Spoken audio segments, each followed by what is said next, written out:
Donald Trump is back at the White House. Yep, he did that thing that tough guys do in the movies where they tear the IV out of their arm and say, "I'm checking myself out of this hospital." And then he very carefully walked down the stairs to his car. I mean, just look at how he pats the banister like it's a puppy. That's a guy who thinks it looks weak to hold on to something, but also needs to reassure himself that it's there just in case. And that's why this whole COVID thing is a real dilemma for President Trump. Because sick man leaves hospital to continue getting round-the-clock medical attention at home is not exactly a flattering story. But sick man kicks virus's ass and can never get sick again? Now that's a good story. I just left Walter Reed Medical Center, and I learned so much about coronavirus. And one thing that's for certain, don't let it dominate you. Don't be afraid of it. We're going back to work. We're going to be out front. As your leader, I had to do that. I knew there's danger to it, but I had to do it. I stood out front. I led.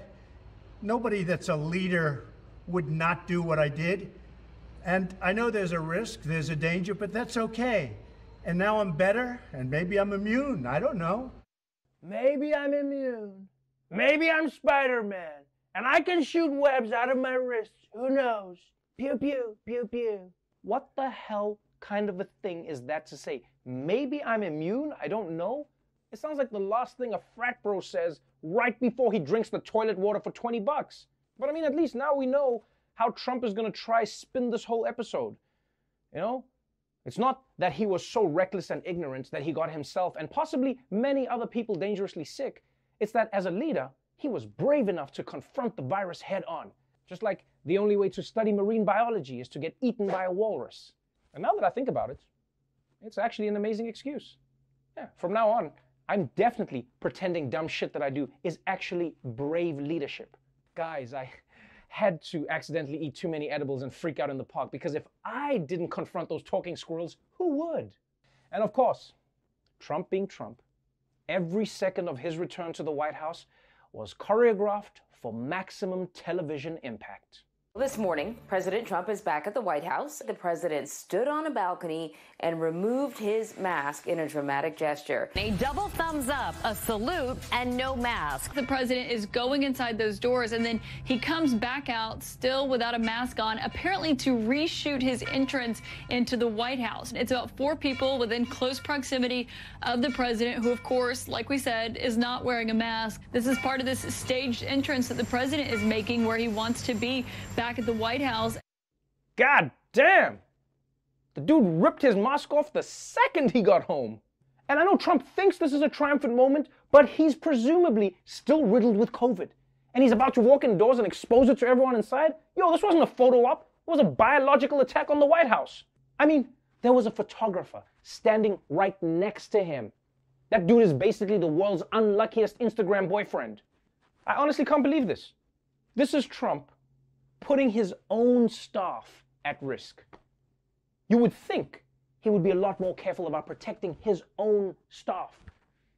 This is coronavirus, not a prison sentence. You can't just pardon them afterwards. No more corona, you're good. What? Doesn't work like that? Okay, my bad.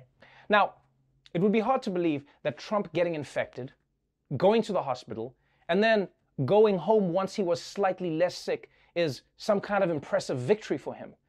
But Team Trump wants to go even further. And they're trying to convince you that Trump getting COVID is why you should vote for him. The president has coronavirus right now. He is battling it head on as toughly as only President Trump can. The president, by fighting this, is kind of leading the way. I mean, he's a general that leads from the front. He's not asking people to take risks that he doesn't take. That's what America needs right now. We need somebody who's going to get us to realize that we can live with this risk. This is like when the general gets wounded by the invisible enemy, goes and gets patched up, and then gets right back to the front line. U.S. Senator Marsha Blackburn took to Twitter to celebrate. She says, quote, President Trump has once again defeated China. Welcome home. Listen, he has experience as commander-in-chief. He has experience as a businessman. He has experience now fighting the coronavirus as an individual. Those firsthand experiences, Joe Biden, he doesn't have those. Really? Joe Biden doesn't have the experience of being infected with corona? Man, You almost got to appreciate the balls of the Trump campaign. Who else would come out and say, look, do we really want to vote for someone who understands how masks work? I mean, by that logic, Trump can't understand any issue until he gets his ass kicked by it first. I mean, he should be going around like, how can Joe Biden save the auto industry when he hasn't smashed his hand closed in the trunk? Ah, I'm ready. Look, man, there's nothing noble about getting corona because you refused to be safe. But if they're claiming that Trump has gained valuable experience from personally being infected with the coronavirus, well, what exactly is it that Trump has learned? Today, the president sending this message, tweeting, "Flu season is coming up. Many people every year, sometimes over 100,000, and despite the vaccine, die from the flu. Are we going to close down our country? No, we have learned to live with it, just like we are learning to live with COVID. In most populations, far less lethal." The President of the United States comparing it to the flu yet again, going back to messaging he used in March. Oh, I can't believe we're back to this. It's just like the flu. We're back to this. How are we back to this? Look, I don't know how it's possible to see all the damage that coronavirus has done this year, then get seriously sick from it yourself, and then come out of the hospital and say it's no big deal, it's just like the flu? You know, you would think that somewhere along that journey, Trump would pick up a tiny bit of knowledge. But hey, maybe he's immune to that too. I don't know.